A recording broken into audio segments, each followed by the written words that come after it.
Kenapa mesti kita anti NKRI? Kalau kau anti NKRI hanya karena 2, 3, 10, 100 orang itu, ya kau pergi aja kemana yang kamu suka, yang sesuai dengan mimpimu. Kalau anda lihat KB ada yang berkelahi, dibilang ada si Rizal Ramli TV juga tuh ya, berkelahi sama Sudirman Said dari STAN. Ya saya itu kakak beradik, kan ada boxing dikit.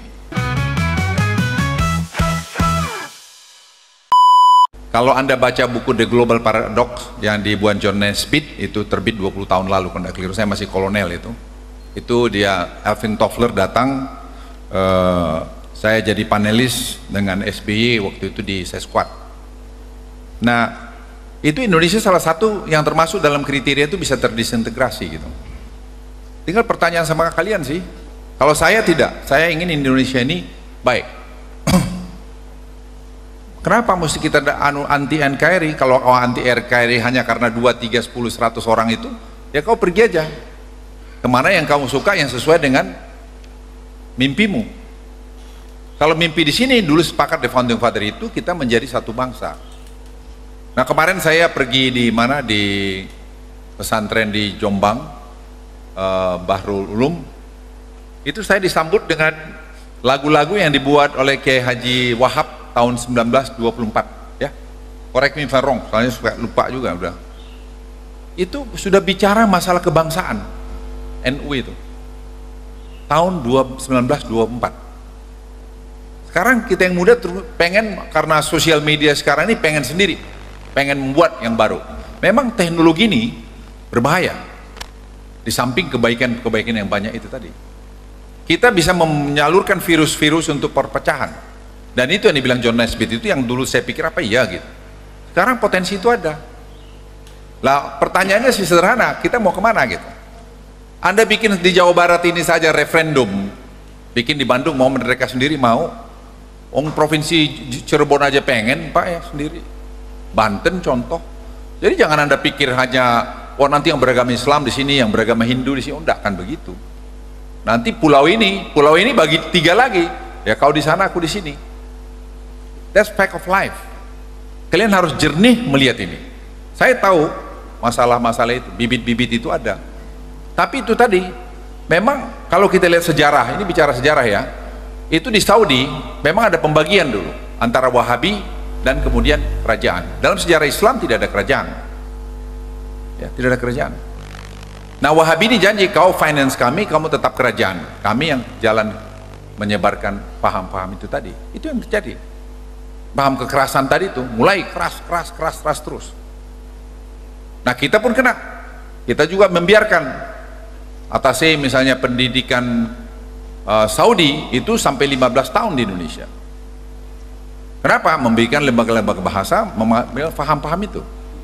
Kita mau biarin seperti saya katakan tadi, ya terserah kita semua. Komitmen kita mau kemana Indonesia ini, itu aja. Jadi jawaban sederhana, Anda mau kemana? Tapi kalau hanya karena seorang kecil atau sekelompok kecil kita bubarkan Indonesia, menurut saya tidak benar juga gitu. Kemudian masalah membela dan anukan Presiden Jokowi, saya sih orang yang sangat realistis. Hidup saya I'm done. Saya dalam hidup saya mendapat semua yang seorang prajurit dapat. Saya terjun di tim-tim, seorang letnan 1, komandan kompi. Saya berangkat dari Madiun,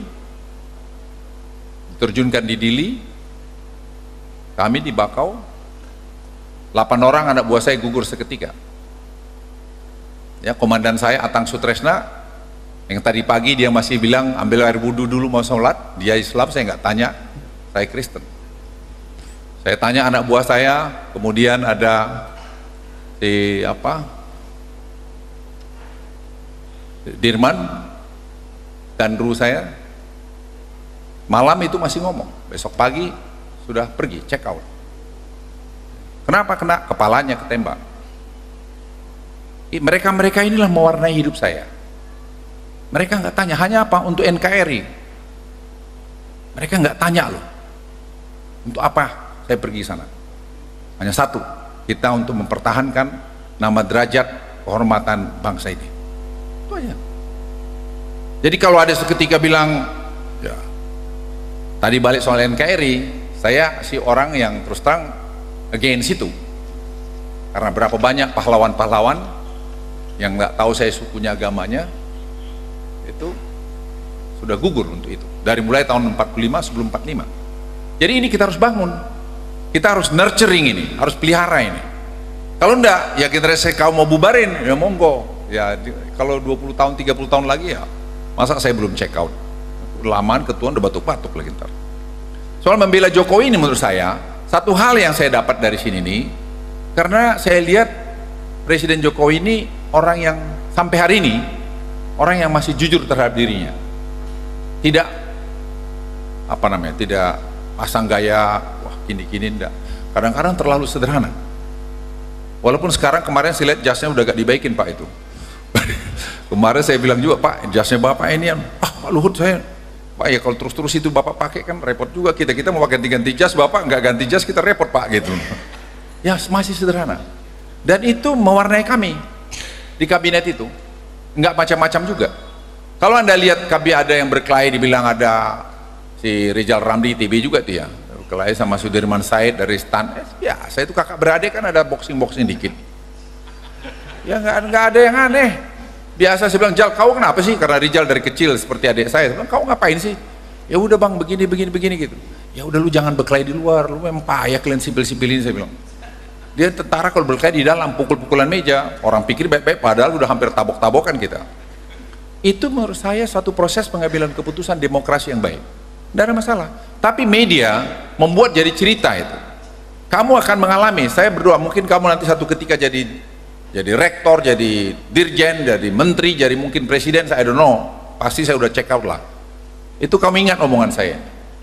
Itu proses di mana saja terjadi, bukan di kita aja. Jadi tuh kalau Anda bilang mau membela Jokowi, saya tidak membela dia, tapi saya melihat bahwa dia ini harapan bangsa. Karena apa yang kita berikan dalam proses pengambilan keputusan, dia berani mengatakan ya, berani mengatakan tidak, dan dia bertanggung jawab terhadap itu. Itu yang penting, sebab kalau kau sebagai komandan, sebagai sekarang CEO, sebagai seorang nanti gubernur, keberanian kau bertanggung jawab itu penting sebagai pemimpin. Nah untuk kau berani itu kau harus bersih, ya harus bersih. Jadi kalau orang mengatakan bahwa apa namanya Presiden Jokowi ini begini-begini, enggak juga. Kemarin ada teman saya Abu Rizal Bakri itu, saya bilang mau kemana lu calar sini? Dia bilang gimana Hud? Saya bilang kamu tuh nggak pernah nurut. Sekarang Golkar tuh begini, jadi menurut saya begini. Tahu dia bilang apa? Dia bilang, Hud, Abu Rizal Bakri teman saya 40 tahun. Dia bilang, Hud, gua ini baru ngakuin, kita selama ini anggap enteng Jokowi ini. Iya, karena dia datang from the middle of nowhere di Jawa itu. Kau udah orang kaya, lahir udah pakai jas. Iya, anggap enteng lah, kawan nih. Iya, dulu kalau datang ke kantor saya gini-gini. Gimana mas gini-gini? Sekarang dia datang, baik Pak Presiden gitu, terbaik lagi. Ya that's life. Tapi tetap beliau tidak berubah. Ini saya berikan sama Anda, tidak berubah. Makan yang saya kenal dari 10 tahun yang lalu, ya seperti sekarang ini. Jadi kalau menurut saya, orang mau membela dia bilang, Pak Luhut silakan aja, orang mau nentang saya, tidak apa-apa, yang penting saya kerja, saya ngabdi. Itu yang penting. Jadi kalian pun saya titip pesan, kau berbuat sepanjang itu baik untuk orang lain dan kau tidak melakukan kecurangan, kau nggak usah ragu, just move on.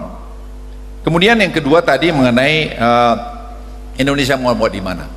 Presiden Jokowi bilang, saya tanya Pak, kita ini mau kemana nih? Pokoknya gimana bikin rakyat itu bahagia. Apa itu equality? Apa itu gap antara the have and the have not itu dikurangin? Apa itu? Kita merubah dari commodity base menjadi industrial base. Nah itu sebabnya pembangunan infrastruktur tadi itu pemerataan, tidak hanya di Jawa, tidak hanya di Sumatera, tapi seluruh Indonesia. Kalau Anda pergi, itu semua sekarang under construction. Dari mana dananya? Ya itu tadi yang saya bilang, bertahun-tahun kita simpan itu, bakar uang itu 1.400 triliun 5 tahun terakhir ini. Kalau itu dimulai dari tahun 2009, hari ini kita sudah jauh lebih bagus. Pertumbuhan ekonomi kita sudah maintain mungkin di 8%, 7,5-8%. Jadi kalau Anda mau bilang bawa kemana, ya itu tadi, keadilan tadi. Semua masalah ini masalah keadilan. Karena kita tidak memperhatikan, tidak melihat keseimbangan. Apalagi, misalnya plasma. Kita mau plasma sekarang sepanjang jalan. Kami itu baru lihat perbatasan Kalimantan dengan Kalimantan Utara itu 1.700 km jalan. Sekarang mau dibangun itu security belt dari zaman TNI dulu, itu Orde Baru. Kita mau bikin kelapa sawit, kokoa, apalah yang bisa tumbuh di situ. Apa strateginya? Plasma mau dikasih lebih besar. Apa itu? 1 KK dikasih 5 hektar. Nah, ini semua untuk apa? Pemerataan tadi. Karena kalau tidak, musuh terbesar kita nanti adalah ketidakadilan, kepemilikan tanah dan sebagainya. Ini public policy lagi. Jadi kalau Anda tanya mau kemana, ya tadi bawa keadilan tadi. Growth jangan growth ini tambah tanpa keadilan. Jadi pemerataan itu penting, makanya selalu polisi pemerintah ini tadi bicara growth dan bicara pemerataan. Pemerataan itu tadi makanya di slide saya itu jelas menjadi hal yang sangat penting.